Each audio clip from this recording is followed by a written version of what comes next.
June 1941. While on the maps of general staffs, Bialystok was merely one of many points on the path of the German offensive. For thousands of people, it became the epicenter of a true hell. The battle that unfolded here in the first days of Operation Barbarossa today remains in the shadow of more famous battles of the Great Patriotic War. However, it was here, at the crossroads of Polish, Belarusian, and Lithuanian lands, that the forces of three nations clashed in a dramatic struggle that determined the fates of many. The city, which had changed hands for centuries, once again found itself at the epicenter of a historical storm. Soviet troops, caught off guard, the Polish population, caught between a rock and a hard place, and the German war machine, implementing its blitzkrieg plan, all became participants in a forgotten yet defining page of the war's beginning. The Bialystok pocket became one of the first major encirclements of Soviet troops, a harbinger of the tragedies of Kiev and Vyazma. Here, amidst the forests and swamps of Podlaski, not only military objectives, but also the destinies of entire peoples were decided. Bialystok, a city at the crossroads of empires. Over its centuries-long history, it has been under the rule of Poland, Prussia, the Russian Empire, and then Poland again. Each turn of history left its mark on the city's appearance and the character of its inhabitants. By June 1941, it was already a Soviet city, a result of the partition of Poland according to the Molotov-Ribbentrop Pact. The multi-ethnic composition of its population, Poles, Belarusians, Jews, Russians, transformed Bialystok into a unique cultural melting pot where traditions, languages, and beliefs intertwined.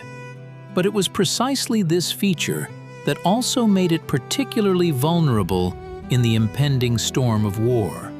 For the German command, Bialystok was not just another point on the map. It was a crucial transportation hub, connecting roads from east to west and from north to south.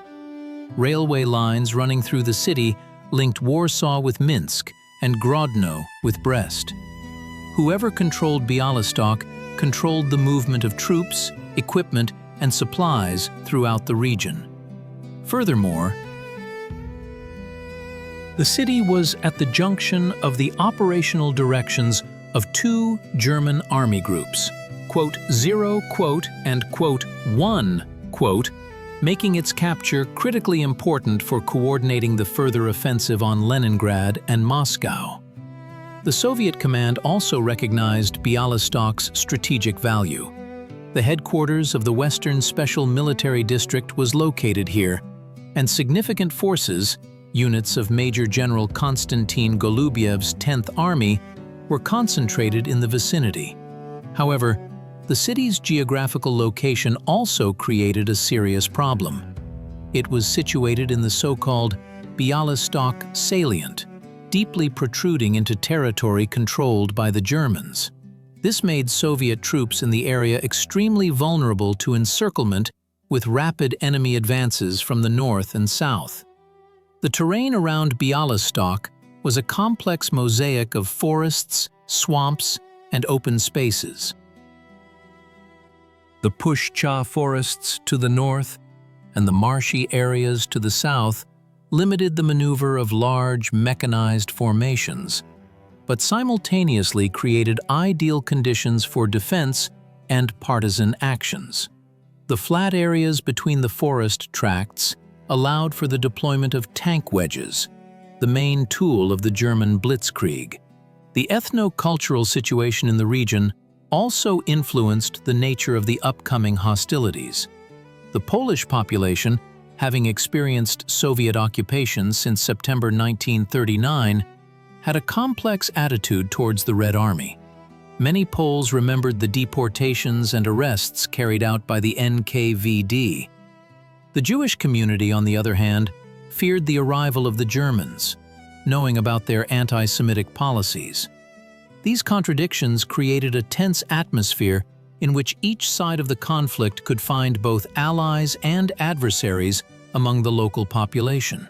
By June 1941, the alignment of forces around Bialystok presented a complex and uneven picture.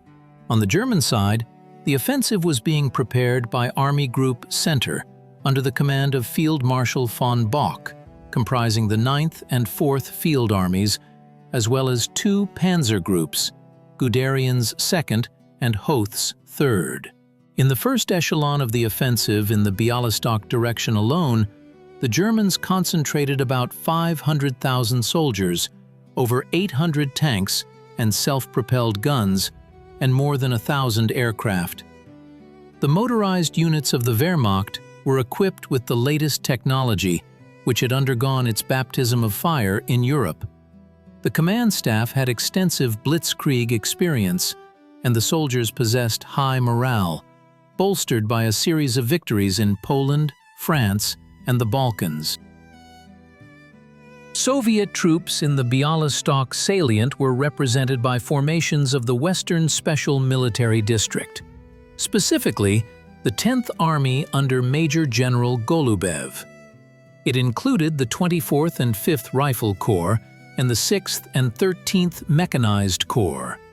A total of about 300,000 personnel, 400 tanks, most of which were of outdated designs. Air cover was provided by the 9th Mixed Air Division, primarily equipped with obsolete aircraft types. The state of Soviet troops on the eve of the German invasion was far from combat readiness.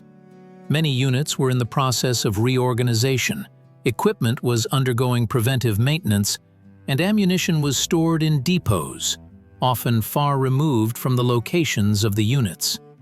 Commanders, fearing accusations of panic, hesitated to bring units to full combat readiness even with alarming intelligence data. The situation of the Mechanized Corps was particularly vulnerable, where new T-34 and KV tanks constituted only a small part of the fleet, and most vehicles required repairs. Crews had not yet fully mastered the new equipment, and commanders had not worked out inter-unit cooperation. The third force, invisibly present in the region, was the Polish underground. By the summer of 1941, several groups of the Home Army, an underground organization subordinate to the Polish government in exile, were active in Bialystok and its surroundings. Their numbers were small, about 2,000 fighters, poorly armed and lacking unified command. However, they possessed an invaluable resource, the support of the local population and knowledge of the territory. For the Poles, both Soviet and German troops were occupiers, which presented the underground fighters with a difficult choice between two evils. The technical superiority of the Germans was overwhelming. Their Panzer III and IV tanks surpassed most Soviet vehicles in firepower and reliability. Luftwaffe assault aviation operated in close cooperation with ground units, and radio communication ensured operational troop control. In contrast, Soviet commanders were often forced to use wired communication, or messengers, which critically slowed down their reaction to the rapidly changing situation. Strategic miscalculations by the Soviet command exacerbated the situation. The Bialystok salient, deeply protruding into enemy-controlled territory, created ideal conditions for a classic encirclement. However, instead of withdrawing troops to more advantageous lines, the Soviet leadership continued to saturate the salient with troops, setting the stage for disaster. The German offensive was planned as classic pincers, strikes from the north and south at the base of the salient to cut off and destroy Soviet troops in the cauldron. June 22, 1941. 4 in the morning. The silence of the Bialystok dawn was shattered by the roar of artillery. Tracer bullets streaked across the sky above the city, illuminated by flashes of explosions. Operation Barbarossa had begun. The first strike against Soviet positions was delivered by the Luftwaffe. Over 150 bombers and attack aircraft unleashed their deadly payload on airfields, command posts, and communication hubs. General Chernik, commander of the 9th Composite Air Division, later recalled, "We didn't manage to get a single aircraft into the air. Most of the machines were destroyed right on the ground." Complete confusion reigned at the headquarters of the 10th Army. Communication with subordinate units was severed in the very first minutes of the raid. Commander General Golubev tried to gather information about what was happening, but reports came in fragmented and contradictory. It was as if we had been blinded and deafened, the Army's chief of staff wrote in his memoirs. The German offensive developed according to the classic blitzkrieg pattern. Following the airstrike, advanced Wehrmacht units engaged in battle. Tank wedges of General Hoth's 3rd Panzer Group from the north and Guderian's 2nd Panzer Group from the south rapidly advanced towards the base of the Bialystok salient, threatening to encircle the entire 10th Army. Sergeant Major Ivan Petrenko, commander of an anti-tank battery gun, left a stunning testimony of the first hours of battle. Quote, "The mechanized corps of the Red Army, which could have been an effective means of countering the enemy's tank wedges, proved unprepared for immediate engagement." General Akliustin, commander of the 13th Mechanized Corps, received the order to advance only 6 hours after the start of the German offensive. By this time, many fuel and ammunition depots had already been destroyed by enemy aircraft. The drama of the situation was exacerbated by the fact that many Soviet units entered battle in disarray, without a clear plan or coordination. Lieutenant Sergei Ivanov, commander of a tank company, recalled, "We received an order to attack a German column, but we had neither intelligence nor infantry support. Out of 12 vehicles, only 3 returned." By noon of the first day of the war, German units had advanced up to 30 kilometers deep. Bialystok found itself in a semicircle, with Wehrmacht tank divisions streaming towards the city from the north and south. Panic began in the city itself. Local resident Jan Kowalski wrote in his diary, "The streets were filled with refugees and retreating soldiers. No one knew what was happening or where to run. German planes constantly hung over the city." By the end of the first day of fighting, it became clear that Soviet troops in the Bialystok salient were under threat of complete encirclement. Attempts to organize counterattacks were unsuccessful due to a lack of coordination and communication between units. The command of the Western Front lost control of its troops and could not adequately assess the situation. For the Poles of the Bialystok region, the summer of '41 became a time of tragic choices. For almost 2 years they had lived under Soviet rule, established after the partition of their homeland according to the Molotov-Ribbentrop Pact. Many families had experienced arrests, deportations to Siberia and Kazakhstan. Now, a new calamity had come to their land: German troops. When the first German tanks appeared on the outskirts of Bialystok, the local Polish population faced an agonizing choice. Stanislaw Komorowski, a local schoolteacher, recalled, "We didn't know whom to fear more. The Soviets took my brother in '39, and we never saw him again. But such rumors reached us about the Germans that our blood ran cold." In the first days of fighting for the city, many Poles adopted a wait-and-see attitude. They hid in house cellars, watching as a deadly struggle unfolded in the streets between Soviet and German forces. However, inaction did not last long. Underground cells of the Home Army, which had existed in Bialystok since the beginning of the Soviet occupation, became active. Their commanders received instructions from London to gather information about troop movements, preserve weapons, and prepare for a long struggle. Captain Tadeusz Wyszynski, the leader of one of the resistance groups, organized observation posts on the city's outskirts.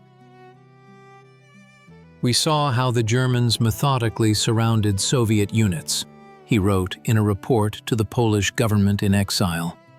"The Russians fought desperately, but chaotically. It was clear that the city was doomed." In some villages around Bialystok, local residents helped retreating Soviet soldiers, sheltering the wounded, sharing food, pointing out safe retreat routes. Maria Kowalczyk, a peasant woman from the village of Zabludov, hid 3 Red Army soldiers in her barn for a week while the Germans scoured the surroundings. "They were just boys," she recounted after the war. "One of them, Sasha was his name, kept crying and showing a photo of his mother.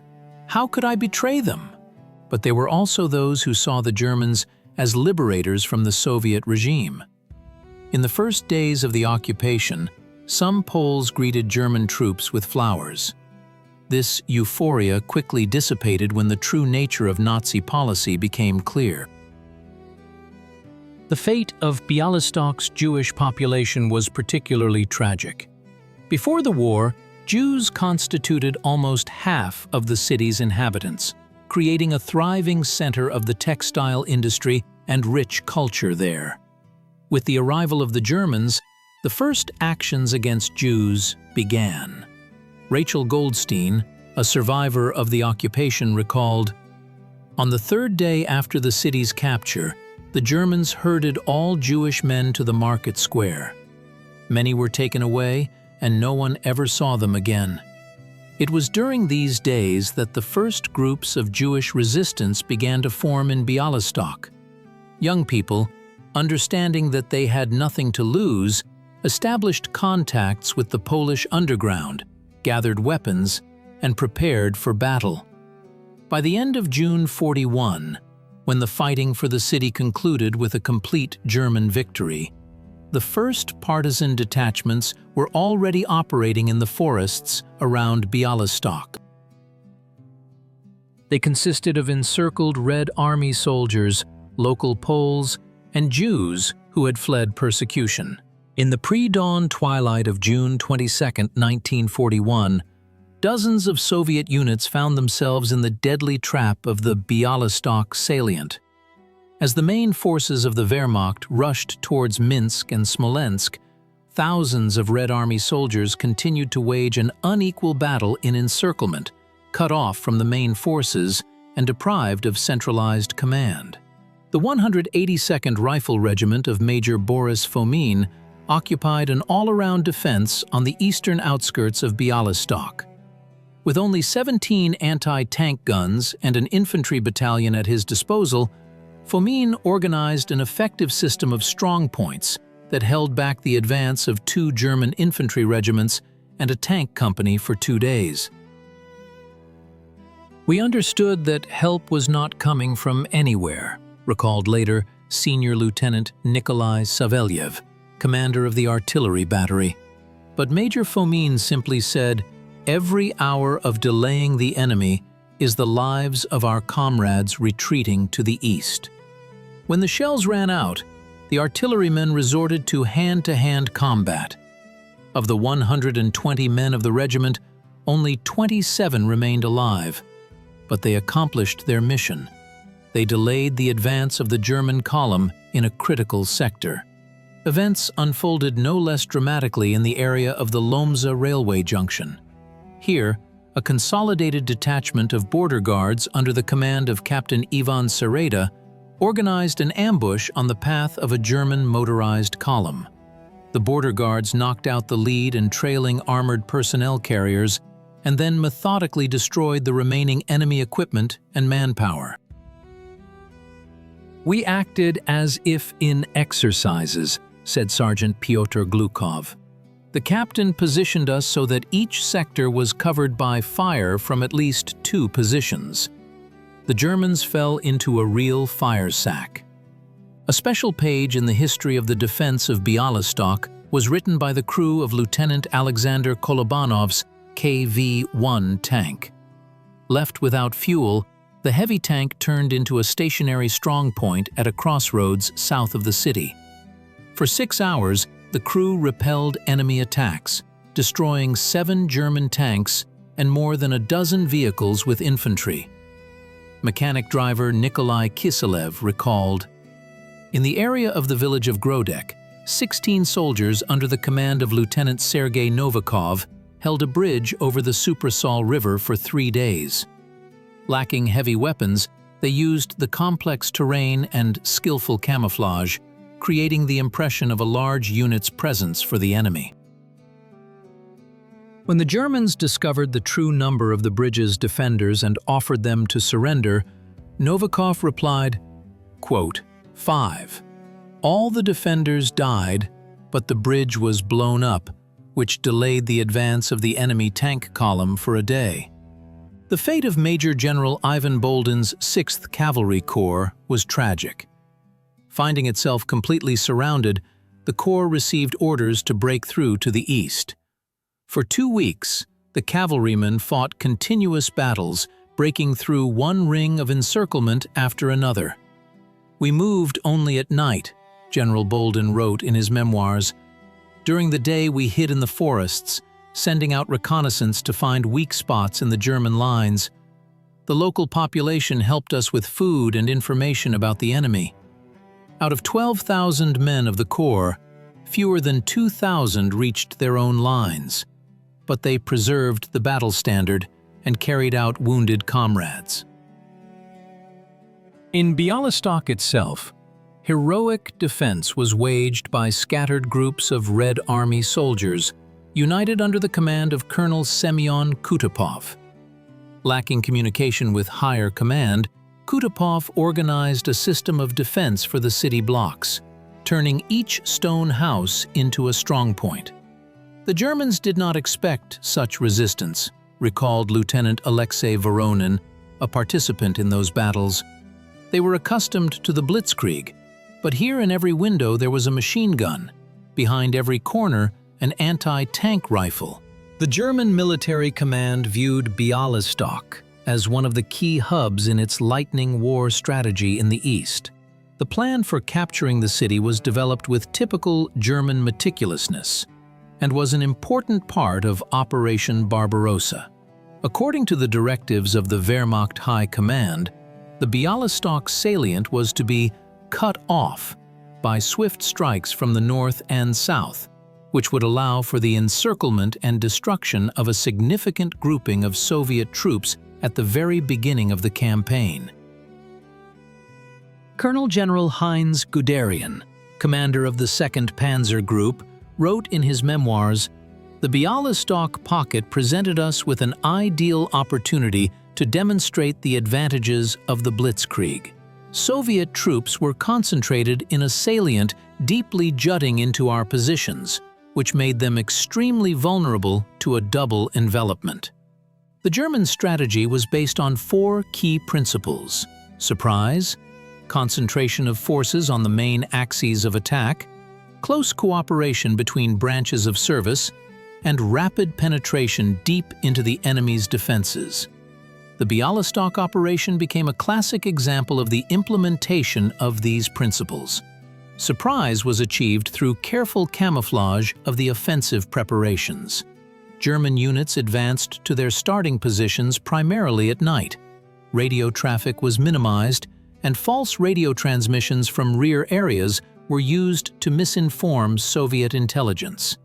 Colonel Walter Warlimont, an officer in the Operations Department of the High Command, noted, "Concentration of forces was achieved by forming powerful tank wedges. Against the 10th Soviet Army defending Bialystok, General Hoth's 3rd Panzer Group was thrown from the north and Guderian's 2nd Panzer Group from the south.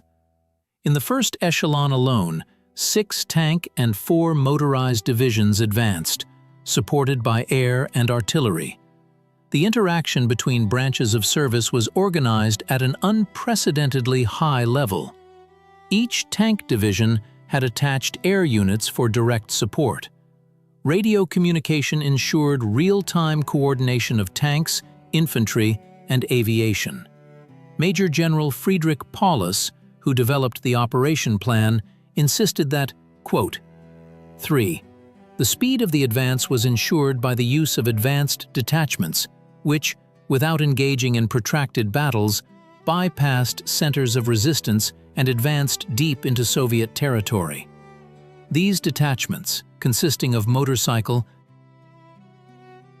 reconnaissance, and light tank units, operated at a significant distance from the main forces, disrupting enemy communications and sowing panic in their rear. Aviation played a special role in the German plan. The Luftwaffe was to destroy Soviet aviation on airfields in the very first hours of the war and ensure complete air superiority. General Wolfram von Richthofen, commander of the 8th Air Corps, developed a detailed plan of strikes against 27 Soviet airfields in the offensive zone of Army Group Center. The German command paid particular attention to capturing bridges over the numerous rivers in the Bialystok area. For this purpose, special sabotage groups from the "4" regiment were formed, who, disguised in Soviet military uniforms, were to penetrate the enemy's rear and seize key crossings before the arrival of the main forces. The implementation of the German plan began precisely at 4 o'clock in the morning on June 22nd. The first blow was delivered by aviation, followed by artillery preparation, and only after that did ground forces go on the offensive. By the end of the first day of the war, the tank wedges had advanced up to 30 kilometers deep, creating a threat of encirclement for Soviet troops in the Bialystok salient. Colonel General Franz Halder, Chief of the General Staff of the Army, recorded in his diary on the evening of June 22nd. In general, it can already be said that the task of defeating the main forces of the Russian ground army before the western Dwina and the Dnieper has been accomplished. I will not exaggerate if I say that the campaign against Russia has been won in 14 days. By the end of June 1941, the situation for Soviet troops in the Bialystok salient became critical. Wehrmacht tank wedges, advancing from the north and south, closed east of the city, forming a classic cauldron. Tens of thousands of Red Army soldiers found themselves operationally encircled, cut off from the main forces, and deprived of centralized command. Major General Konstantin Golubev, commander of the 10th Army, on the fourth day of fighting, decided to break out of the encirclement. Gathering commanders of surviving units at Lipiny Kutor, he unrolled a map. "Comrade commanders, our task is to break through to the east in 3 columns. The northern column will go through the Grodno forests, the central one along the highway to Volkovysk, the southern one through the swamps near the narrow river." The first breakout attempt was made by the Central Group under the command of Colonel Ivan Chernyakhovsky. Concentrating the remnants of artillery and armored vehicles, Chernyakhovsky struck at German positions near the village of Zoludek. Senior Lieutenant Grigory Sviridov, commander of a tank company, recalled, "We went head-on. The first 2 German anti-tank guns were suppressed, but then we were met by dense fire from camouflaged cannons. Out of 18 vehicles, only 3 broke through. The breakthrough of the Central Group choked. Of the 6,000 fighters, fewer than 500 reached their own lines. Chernyakhovsky himself was severely wounded, but medics carried him off the battlefield. The Northern Group, under the command of Major General Pyotr Akliustin, acted more successfully. Avoiding direct confrontation with large enemy forces, Akliustin led his units along forest paths, using guides from the local population. "We only moved at night," wrote Lieutenant Colonel Semyon Krivoshein, Chief of Staff of the group, in his report. "During the day we camouflaged ourselves in the forests, sending out reconnaissance to find passages in the German barriers." Of the 12,000 fighters in the Northern Group, about 4,000 broke through the front line. They carried out unit banners, documents, and even some light weapons. The fate of the Southern Group was tragic. the attempt to break through the marshy floodplain of the Neru River turned into a catastrophe. German aviation discovered the column in open terrain and subjected it to massive bombing. The survivors came under crossfire from machine guns and artillery. Junior Lieutenant Alexei Petrov, one of the few survivors, left a stunning testimony. The river turned red with blood. People tried to swim across, but the Germans shot them like in a shooting gallery. I miraculously escaped, clinging to a snag and breathing through a reed tube. In Bialystok itself, scattered groups of Soviet soldiers continued to fight. They entrenched themselves in the stone buildings of the city center and fought in complete encirclement. The German command was forced to allocate an entire regiment to suppress them. Sergeant Ivan Sidorenko, a machine gunner from the 152nd Rifle Regiment, took up a position in the attic of the city hall. For 2 days he repelled enemy attacks, destroying, according to German data, more than 80 Wehrmacht soldiers and officers. When he ran out of ammunition, Sidorenko blew himself up and the Germans surrounding him with his last grenade. Analyzing the causes of the Bialystok cauldron tragedy, Soviet military historians highlight several critical command errors. First and foremost, it was the retention of a large grouping of troops in a strategically vulnerable salient. Colonel General Pavlov, commander of the Western Front, ignored intelligence warnings about the concentration of German troops and did not take timely measures to withdraw units to more advantageous lines. The second fatal mistake was the belated decision to break out of the encirclement.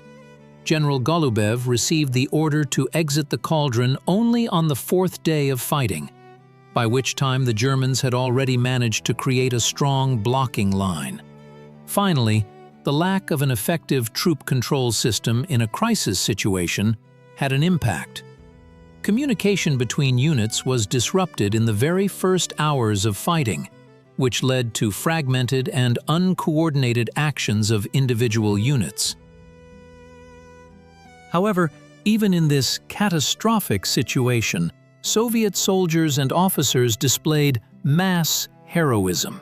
Captain Mikhail Zorin, commander of a signal battalion, organized a group of 15 signalmen who laid cable lines under enemy fire, ensuring coordination of actions of scattered units.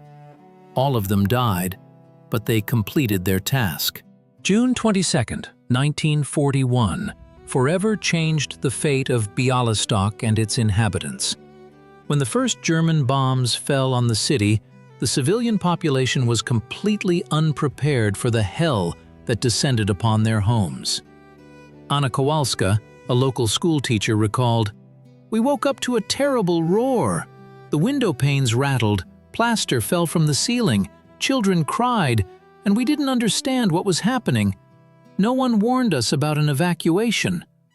Air raids on Bialystok's residential areas began in the very first hours of the war. German bombers methodically destroyed not only military targets, but also civilian infrastructure. The city center, where multi-story buildings, hospitals, and schools were located, was particularly hard hit. Stanislav Wisniewski, a doctor at the city hospital, wrote in his diary, quote, 1. For Bialystok's Jewish population, which constituted almost half of the city's inhabitants, a period of unimaginable suffering began. Already on the 3rd day of the occupation, German authorities issued an order for the creation of a ghetto. Rachel Epstein, who survived these events, recounted, "They herded us into the northern part of the city, surrounded us with barbed wire, 10 to 15 people huddled in small rooms. Hunger and disease began. Every morning, bodies of the deceased were found in the streets." On June 27, 1941, an event occurred that shocked even the most seasoned residents of Bialystok. The occupying authorities gathered more than 2,000 Jewish men in the central square. Under the pretext of sending them to work, they were taken out of the city, where they were coldly murdered. This was the first, but not the last, mass action against the Jewish population. Later, approximately 50,000 people were imprisoned in the Bialystok ghetto, most of whom died of hunger, disease, or were sent to death camps.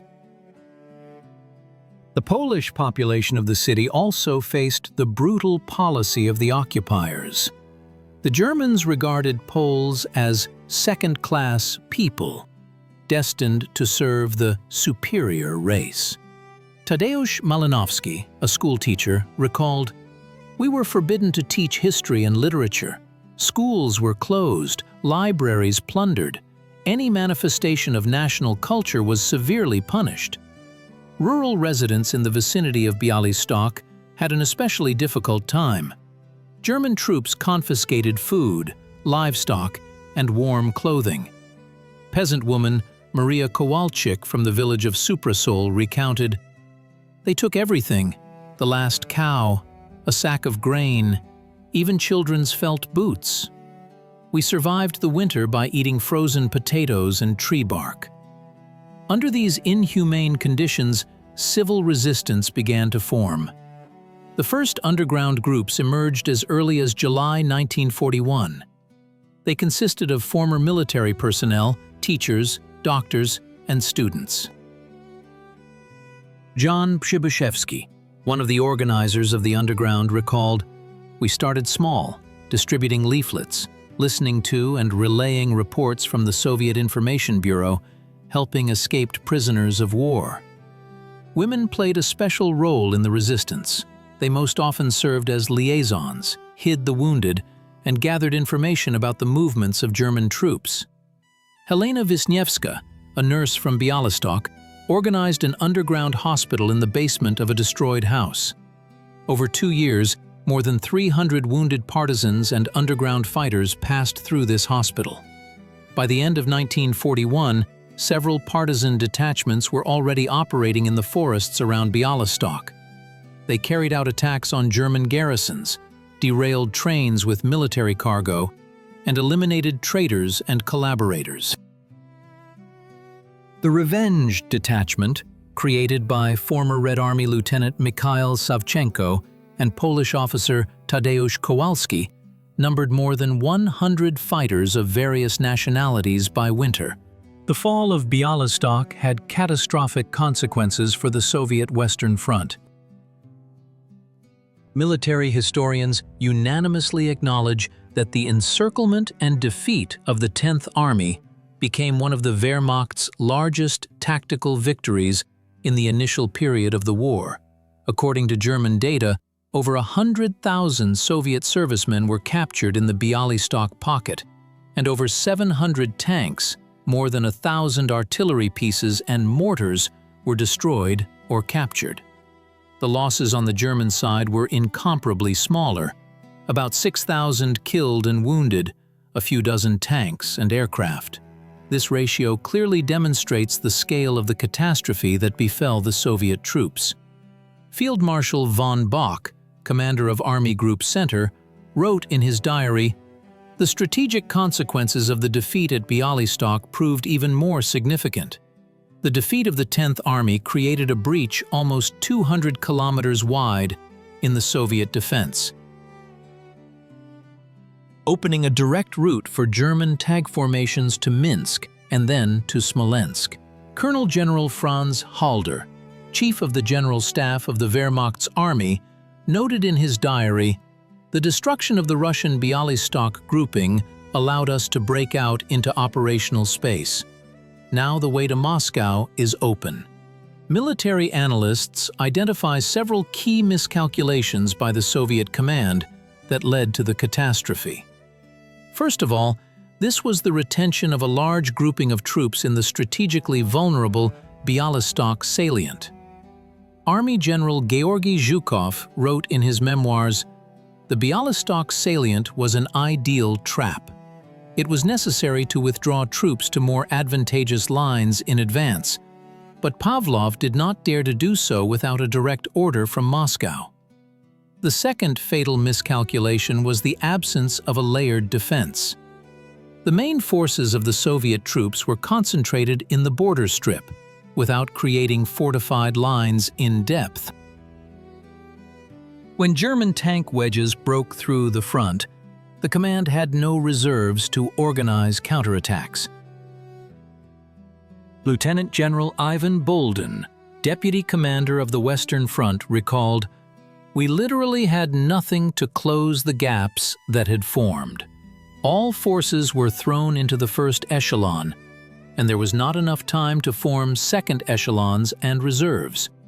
The third critical factor was the troops' unpreparedness to repel a massive strike. Despite numerous intelligence reports about the preparation of the German offensive, the units of the Western Front were not brought to full combat readiness. Artillery was at training grounds, ammunition was in warehouses, tanks were in parks and workshops. As a result, in the first hours of the war, Soviet troops could not offer organized resistance. Analyzing the actions of the German command, military historians note the flawless execution of the plan to encircle Soviet troops in the Bialystok salient. Guderian's and Hoth's tank groups acted as a single mechanism, coordinating their strikes in converging directions. Luftwaffe aviation ensured complete air superiority, paralyzing the command and supply of the encircled Soviet units. The role of the Wehrmacht's reconnaissance and advanced detachments is especially noted, which, operating at a considerable distance from the main forces, disrupted enemy communications and created panic in the rear. For the Polish people, the Battle of Bialystok became one of many tragic pages in history, when their homeland turned into an arena of bloody confrontation between foreign armies. In the national memory of Poles, these events hold a special place, not only as an episode of World War II, but also as a symbol of the gravest trials that befell the civilian population caught between two fires. The first post-war years did not contribute to an objective study of the events of the summer of '41. Being within the sphere of influence of the Soviet Union, official Polish historiography was forced to follow ideological guidelines, according to which liberation came from the East, and everything related to the Soviet-German Pact and the partition of Poland was hushed up or distorted. Professor Jan Karski, a historian at the University of Warsaw, noted, "Until the end of the '80s, we could not openly say that for the Poles of Bialystok, the summer of '41 was not the beginning of liberation, but a change from one occupation to another, even more terrible." The first monument to the victims of the battles for Bialystok was a modest obelisk erected in the '50s on the mass grave of Soviet soldiers. The inscription on it read only, "Eternal glory to the heroes who fell in the fight against the German fascist invaders." There was no mention of Polish victims, of the civilian population, or of the Jewish ghetto. A real turning point in the perception and study of the Bialystok events occurred after the fall of the communist regime. In the early '90s, the Museum of Memory of Victims of Totalitarianism was established in the city, where documents and testimonies telling about the fates of Poles, Jews, Belarusians, all who suffered from two dictatorships, were presented for the first time. Maria Kowalska, the museum's director, says, "A special place in the museum's exposition is occupied by testimonies of the exploits of the Polish underground. The Home Army, operating in the Bialystok region, fought on two fronts, against the German occupiers and against Soviet partisans, who often viewed Polish patriots as enemies. Every June, commemorative events dedicated to the start of the war are held in Bialystok. Veterans, school children, representatives of authorities, and the public participate in them." A procession with lit candles proceeds from the Ghetto Victims Memorial to the Cross of Resistance in the city's central square.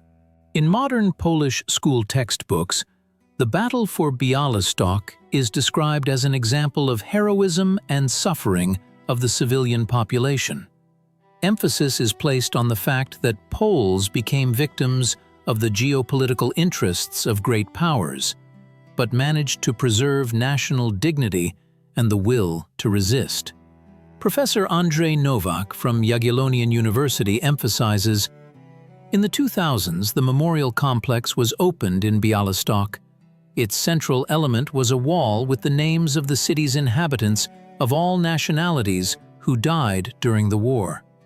Nearby, information stands were installed, telling about the events of June 41 in Polish, English, Russian, and German. An important aspect of preserving the memory of the Bialystok events was working with archives. Polish historians gained access to previously classified Soviet and German documents, which allowed for a more complete picture of what happened. Dozens of monographs and collections of documents dedicated to the Battle for Bialystok were published. The Battle of Bialystok became one of those engagements that resonated differently in the historical memory of the opposing sides. Soviet and post-Soviet Russian historiography, as well as German military science, drew entirely different lessons from these events, often interpreting the same facts in diametrically opposite ways. These differences in assessment not only reflect ideological contradictions, but also demonstrate varying approaches to the analysis of military operations. In Soviet military literature, the Battle of Bialystok long remained in the shadow of larger battles. The official version of events presented the defeat as a result of a sudden, treacherous attack by an enemy numerically and technically superior to Soviet forces. Marshal Georgy Zhukov wrote in his memoirs, "Our troops were caught by surprise, which predetermined the outcome of the initial period of the war." Soviet historians emphasized the heroism of individual units and subunits fighting while encircled, but avoided a detailed analysis of the strategic miscalculations of the high command. Only in the 1980s, in the works of military historians Mikhail Gareev and Vladimir Anfilov, did the first critical assessments of the actions of the Soviet leadership appear. They pointed to the erroneousness of maintaining a large grouping in a strategically vulnerable salient, and the unpreparedness of the troops to repel a massive strike. Modern Russian historiography offers a more balanced approach. Historian Alexei Isayev notes in his works, "The tragedy of the Bialystok pocket was the result not only of the suddenness of the attack, but also of serious miscalculations in operational planning. We must learn from this so that something similar never happens again." Russian military analysts today acknowledge that the concentration of main forces in the border strip, the absence of echeloned defense, and an ineffective troop command and control system were key factors in the defeat. German military historiography, on the contrary, from the very beginning viewed the operation to encircle Soviet troops in the Bialystok salient as an example of brilliant operational art. In the post-war memoirs of German generals Guderian, Manstein, and Hoth, the Battle of Bialystok is described as a classic example of the successful application of blitzkrieg tactics. Special emphasis is placed on the coordination of tank groups, aviation, and infantry, as well as on the flexibility of troop command. German military historian Paul Carrel wrote, "The Bialystok operation demonstrated the superiority of the German military school, based on the initiative of commanders at all levels and the interaction of different branches of service. Modern German researchers, such as Bernd Wegener and Rolf Dieter Müller, strive for a more objective analysis, acknowledging both the skill of the German command and the miscalculations of the Soviet side. They note that the success of the operation created in the German leadership the illusion of an easy victory, which subsequently led to strategic errors in planning the further offensive on Moscow.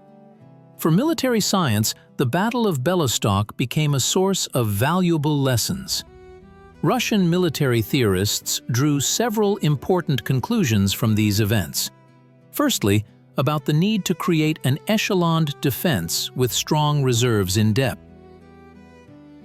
Secondly, about the importance of mobile armored formations for delivering counterattacks against a breakthrough enemy. Thirdly, about the critical role of a reliable command and communication system, resilient to enemy influence. German military analysts, in turn, emphasize the importance of concentrating forces on the main axes of attack, close interaction between branches of service, and flexible command. They also note the importance of intelligence and enemy disinformation in preparing large offensive operations. While Soviet and German historians analyzed the strategic miscalculations and tactical successes of the Battle of Bialystok, Western allies observed these events from the sidelines, drawing their own lessons. The reaction of France, Great Britain, and the USA to the events in eastern Poland underwent a long evolution from initial superficial interest to a profound reevaluation of the significance of Eastern European battles for the general course of the war. In the summer of 1941, Western powers greeted the news of the German invasion of the USSR with mixed feelings. Winston Churchill, speaking on the radio on June 22, uttered his famous phrase, "If Hitler invades hell, I would make at least a favorable reference to the devil in the House of Commons." However, specific battles on the Eastern Front, including the Battle of Bialystok, remained for the British leadership merely dots on a map. The London Times, in its first reports on events in the East, dedicated only a few lines to Bialystok, noting that German mechanized units are advancing towards Minsk, overcoming Russian resistance in the area of the Polish city of Bialystok. British military analyst Liddell Hart wrote in his notes from that period, "The Russians are making the same mistakes as the French a year ago, allowing the Germans to create and close encirclement pockets."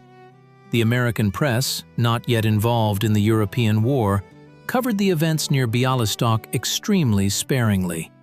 New York Times correspondent Harrison Salisbury noted, "For the average American, the names Bialystok, Grodno, Baranowicki sound like distant and exotic places at the edge of the world.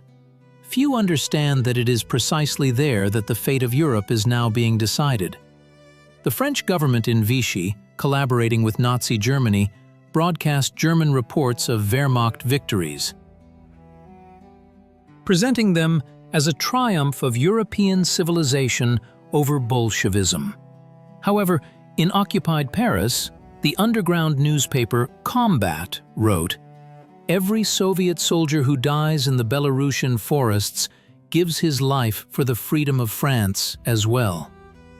A true turning point in the Western Allies' perception of the battles on the Eastern Front occurred only by the end of 1941, when it became clear that Hitler's blitzkrieg had bogged down near Moscow. Military analysts began to study in detail the reasons for the initial Soviet defeats, including the catastrophe near Bialystok. British General Alan Brooke, chief of the Imperial General Staff, wrote in his memorandum to Churchill, "The Russians have paid a terrible price for the lessons of modern warfare. We must carefully study their experience so as not to repeat similar mistakes when opening a second front." After the war, Western historiography long considered the Battle of Bialystok merely an episode in the series of Soviet defeats in the summer of '41. In B.H. Liddell Hart's classic work, History of the Second World War, the Battle of Bialystok is given less than a page, with an emphasis on the tactical methods of German tank wedges. The Cold War left its mark on the Western perception of events on the Eastern Front. American historian Earl Zimke, in his monograph, from Barbarossa to Moscow, emphasized primarily the mistakes of the Soviet command and the unpreparedness of the Red Army for modern warfare, paying less attention to the heroism of Soviet soldiers in encirclement. French military theorist Raymond Aron noted, "Battles like Bialystok show that even numerical superiority cannot compensate for the lack of a flexible troop control system and a modern military doctrine." A true revolution in the Western understanding of the Eastern Front occurred in the 1970s and 80s. British historian John Erickson, in his fundamental study, The Road to Stalingrad, for the first time presented to the Western reader a comprehensive analysis of the Battle of Bialystok, based on Soviet archival materials. American military historian David Glantz, a recognized specialist on the Eastern Front, wrote, "Bialystok became a brutal lesson in modern warfare for the Red Army. The tragedy of this battle lies in the fact that many Soviet units fought heroically, but were doomed due to the strategic miscalculations of the High Command and the Germans' superiority in tactics and control." In modern Western historiography, a more balanced view of the Battle of Bialystok has emerged. British historian Anthony Beevor, in his work The Second World War, notes, "The tragedy of Bialystok demonstrates both the miscalculations of the Soviet command and the outstanding courage of ordinary Red Army soldiers, many of whom preferred death to captivity." French researcher Jean Lopez emphasizes, "We must understand that the outcome of battles like Bialystok ultimately determined the fate of Europe. If not for the sacrifice of Soviet soldiers who tied down the main forces of the Wehrmacht, the landing in Normandy would have been impossible." Battlefields keep their secrets for decades. The earth, which has absorbed the blood of thousands of soldiers, slowly reveals the history of those tragic days of the summer of '41. Modern archaeological research in the Bialystok area offers a new perspective on events long known only from official reports and the memoirs of a few surviving participants. In 2000, a Polish-Russian archaeological expedition began a systematic study of the battle sites in the vicinity of Bialystok.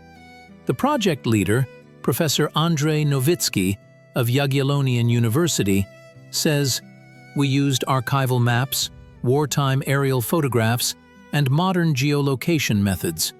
This allowed us to accurately pinpoint the locations of the most fierce clashes and begin excavations." The first significant discovery was a mass grave of Soviet soldiers near the village of Żołądek. It was here that the central group of encircled troops tried to break out of the cauldron. The mass grave contained the remains of over 300 Red Army soldiers. Thanks to preserved medallions, it was possible to identify 86 of the fallen. Maria Kowalczyk, a resident of a neighboring village, recalls, "My father used to say that after the battle, the Germans rounded up local peasants and forced them to dig a large pit. All the killed Russians were thrown in there. No one counted them, no one wrote down their names. Now, after so many years, these soldiers have found names and a dignified burial." During the excavations, not only the remains of the fallen were found, but also numerous items of military life: mess kits, flasks, spoons, pocket mirrors, cigarette holders. Each such find is a small window into the life of a person cut short by war. Personal items are especially touching: photographs of loved ones, letters, homemade talismans.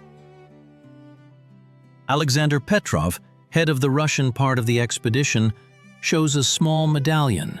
"Look, inside there is a preserved note with an address and a name. Private Ivan Smirnov from the Yaroslavl region. We found his relatives, a grandson and great-grandchildren. For them it was a real shock. The family had considered him missing for 70 years. Of particular interest are the finds of military equipment. In the swamps near Bialystok, well-preserved fragments of tanks, artillery pieces, and vehicles have been found. The swamp environment with low oxygen content preserved the metal, allowing researchers to study not only the design features of the combat vehicles, but also traces of battle damage. In 2005, a search party discovered an almost complete T-26 tank in a peat bog. The vehicle sank while attempting to cross a small river. Inside, the remains of 3 crew members and the commander's map case with an operational map were found. Analysis of the map allowed for clarification of the location of Soviet units on the eve of the encirclement. No less important are the finds of German weapons and equipment. They allow for the reconstruction of enemy tactics, identification of the types of ammunition used, and assessment of the effectiveness of various weapons.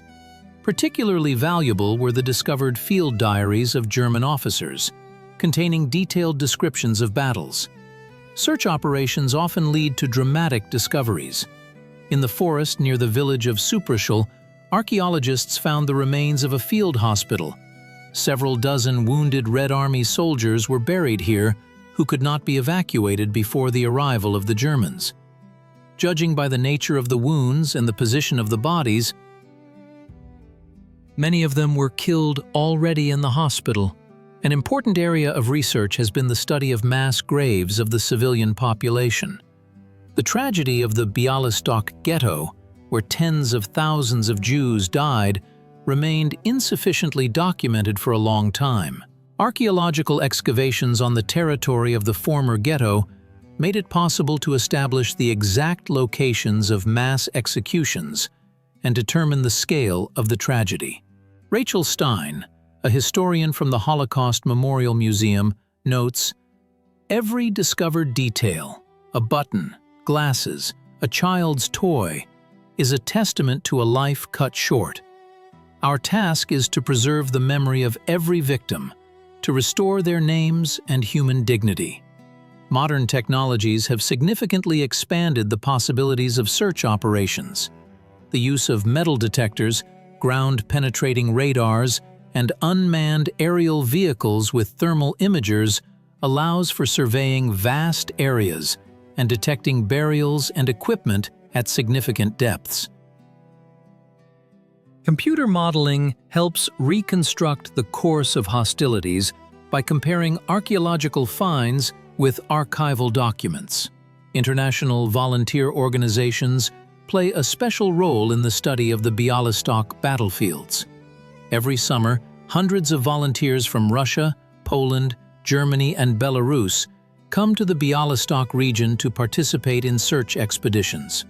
For young people, this is not only an opportunity to connect with history, but also a way to overcome historical grievances and prejudices. Tomasz Kowalski, a student at the University of Warsaw who has been participating in excavations for 3 years, says, "When you find the remains of fallen soldiers together with Russian and German peers, you understand the senselessness of war and the value of peace. We collectively restore names to these people, regardless of what uniform they wore." Modern Bialystok is a city where past and present intertwine in a unique historical tapestry. Here, at the crossroads of Polish, Belarusian, and Lithuanian lands, the memory of the tragic events of the summer of 1941 continues to live on in memorials, museums, and, most importantly, in the hearts of its people. Every street, every old house preserves its own story, a silent testament to those days when the city became an arena for fierce battles between Soviet, German, and Polish forces. Today, a monument stands on the site of the former ghetto, a simple stone wall bearing the names of the deceased. Every day, people come here to lay flowers and stones, according to Jewish tradition. Next to the monument is a small museum where photographs, documents, and personal belongings of pre-war Bialystok residents are collected. Museum director Eva Nowicka says, Our task is to preserve the memory of every person, regardless of their nationality. Here, the fates of Poles, Jews, Belarusians, Russians, all those whom the war made its victims, are intertwined. In the city center, on Kosciuszko Square, a memorial to Soviet soldiers who fell defending and liberating Bialystok has been erected. Every year on June 22nd, a commemorative ceremony takes place here, attended by veterans, school children, government representatives, and the public. However, attitudes towards this monument are mixed. For some, it is a symbol of liberation. For others, a reminder of the Soviet occupation that followed the German one. It is this multi-layered nature of historical memory that makes Bialystok a unique place for cultural dialogue. International conferences of historians are held here, where scholars from Russia, Poland, Germany, and Belarus discuss past events, striving to overcome national prejudices and find common ground for understanding. Professor Andrzej Kowalski of the University of Warsaw notes, Bialystok has become a symbol of how different national memories can coexist in one space. We do not seek to create a single version of history. That is impossible. But we learn to respect each other's pain and memory. Special educational programs have been developed in city schools, through which children study the history of their native land through the prism of different national traditions. Students visit battle sites, meet the last living witnesses of those events, and work in archives. Marek Wisniewski, director of Adam Mickiewicz Gymnasium, says, "We want our students to understand history is not just dates and facts in a textbook.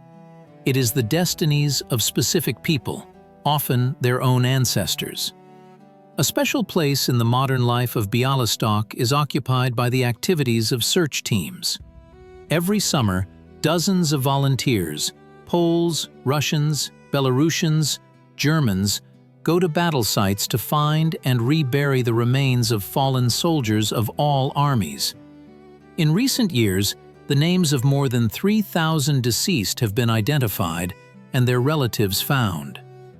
Jan Kowalczyk, head of the search team, recounts, "When we find a medallion or a named item of a fallen soldier, meticulous work begins to establish their identity and find relatives.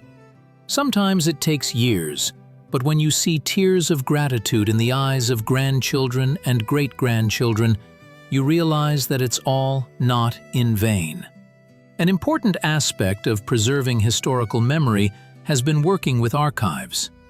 After the fall of the communist regime, many documents were declassified, allowing a new perspective on the events of the summer of '41. The cooperation of Polish, Russian, Belarusian, and German archivists has made it possible to create a unified database, accessible to researchers and ordinary citizens. In 2010, the International Center for Dialogue and Reconciliation was opened in Bialystok. Meetings of veterans of all armies, former resistance fighters, and former ghetto prisoners take place within its walls. A permanent exhibition, Bialystok, Crossroads of Memories, is also hosted here, presenting testimonies about the war from the perspective of its various participants. The tragic events of the past continue to influence modern international relations. For Poland, the memory of the double occupation, first Soviet, then German, remains a painful topic in relations with Russia. For Russia, it is important to preserve the memory of the feat of Soviet soldiers who stopped Nazism at the cost of their lives. For Germany, a critical reflection on the Nazi past has become the basis of modern political culture. Historian Alexei Ivanov from Minsk emphasizes, Bialystok shows that historical memory can both divide and unite peoples. It all depends on whether we are ready to listen to each other and acknowledge the complexity and ambiguity of the past. Preserving the historical truth about the events in Bialystok is of great importance for preventing similar conflicts in the future. The memory of the tragedy becomes a warning to new generations. As one of the last living participants of those events, 97-year-old Stanislav Kowalski said, "I tell young people about the war not to incite hatred towards former enemies, but so that they understand.